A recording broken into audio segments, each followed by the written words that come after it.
of gladness. If you wanted to picture the single happiest thing a person could be invited to, this was it. To be left off the guest list was a quiet shame. To be invited was an honor you carried around for weeks. And to turn an invitation down was close to unthinkable, a public slap at the family that asked you. Now put a king in the middle of it, a royal wedding for the king's own son.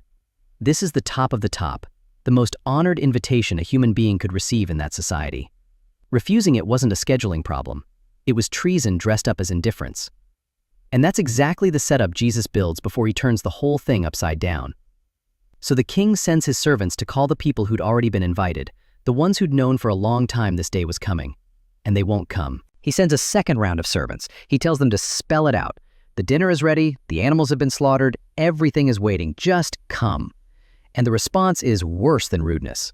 Some of the invited simply walk off, one to his farm, another to his business, as if a royal wedding ranked somewhere below a Tuesday of errands.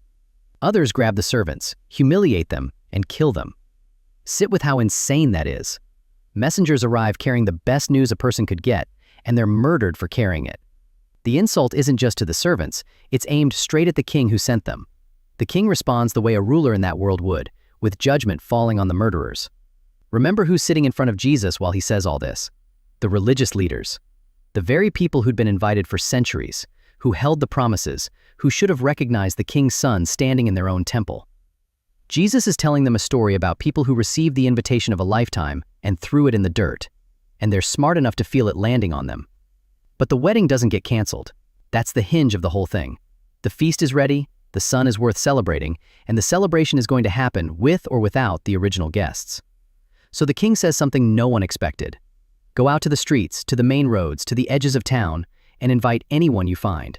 And the servants do. They gather everyone. The Bible uses a phrase here that should stop us cold. They brought in both bad and good, and the wedding hall was filled with guests. Both bad and good.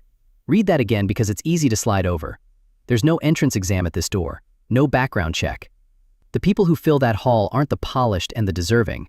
They're whoever happened to be standing there when grace came down the road. Some of them had clean records, some of them clearly didn't, and the text says so plainly. And all of them got in. The width of that invitation is staggering, and it's meant to be. This is the door of the kingdom flung wide open to people who had no business expecting a seat. The ones the first crowd would have looked down on are now eating at the king's table. That's the good news pulsing through the middle of this parable, and you have to feel the size of it before the ending can do its work. And there's an edge in it the leaders wouldn't have missed. The people they'd have written off as unclean and unworthy are the very ones filling the hall. The kingdom is heading out to the streets, past the gate